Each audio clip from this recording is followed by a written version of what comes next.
Welcome to Lydia Butthole Collins. Okay, so we got this batch of articles all about Liza Minnelli. Right, her appearance at the RuPaul's Drag Race finale. That was Friday, April 18th. Exactly. And our mission today is to dig a bit deeper than just the headlines, Yeah, figure out what made this moment really stand out. It's more than just like a celebrity cameo. Totally. I mean, Liza Minnelli, an ego winner, making a public appearance, which isn't super common these days. Especially there at the Drag Race finale. That's a pretty specific, vibrant stage. So let's unpack that. Why this event? What's the significance beyond just Liza is famous? Well, I think it's about legacies colliding, maybe. You've got this absolute icon of, like, classic Broadway and Hollywood. Cabaret, right? Legendary. Exactly. Yeah. And she's being celebrated by this really modern, dynamic art form drag. It shows a kind of mutual respect, almost. Like bridging different eras of performance art. Sort of, yeah. Yeah. Acknowledging shared roots in theater and transformation and just putting on a great show. And she wasn't just, like, sitting in the audience. She got a specific honor, didn't she? She did. The Giving Us Lifetime Achievement Award, which for one article called A Queen of Broadway, feels pretty fitting. That's a heavy title. Queen of Broadway getting an award from the Queens of Drag? It really underscores her impact. It's a big nod from a community that really gets showmanship. Okay, and the She woke up descriptions of this her way. on stage, It's Lana Jarrett. sitting on a throne, chatting with RuPaul. Yeah. Apparently, she even joked about being older than RuPaul. Huh.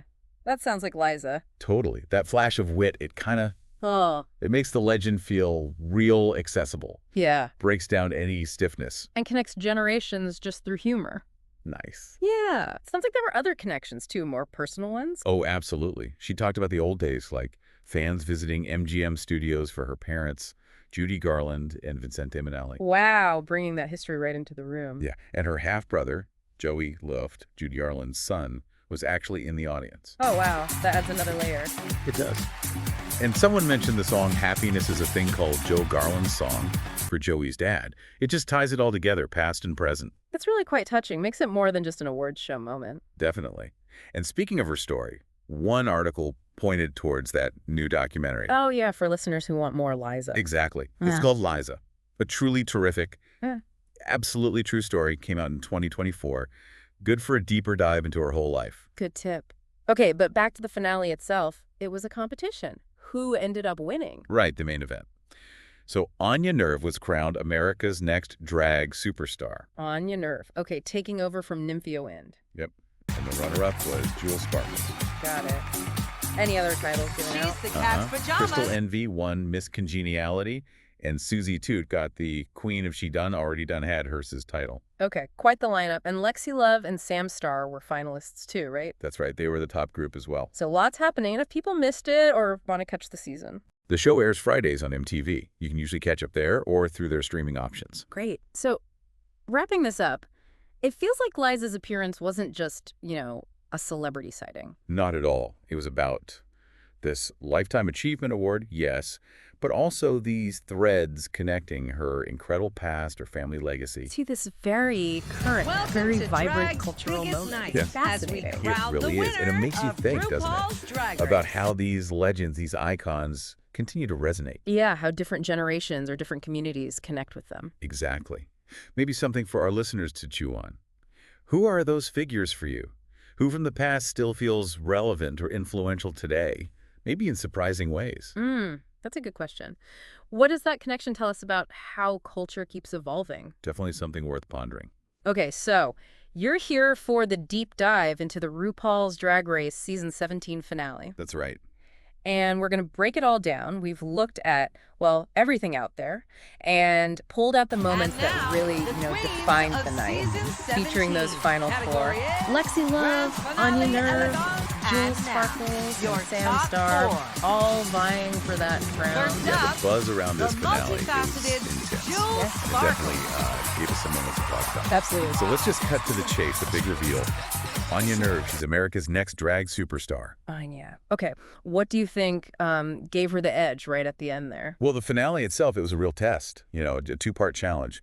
First up, they all had to do original song lip syncs. Wow, all four. All four. I mean, that's a huge ask. Really shows off their individual brand and artistry. Talk about pressure. Okay, and then it boiled down to the final two. Exactly. Anya versus Jewel Sparkles.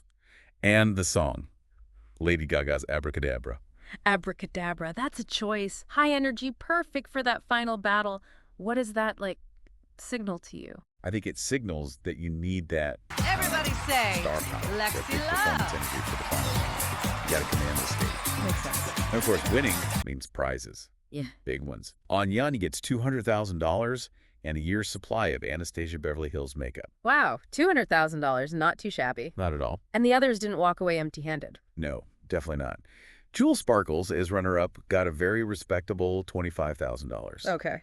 And Anastasia Beverly Hills gave $10,000 tips each to Lexi Love and Sam Starr. That's great recognition, too. It is. Plus, L'Oreal Paris chipped in $2,000 for every single queen from season 17.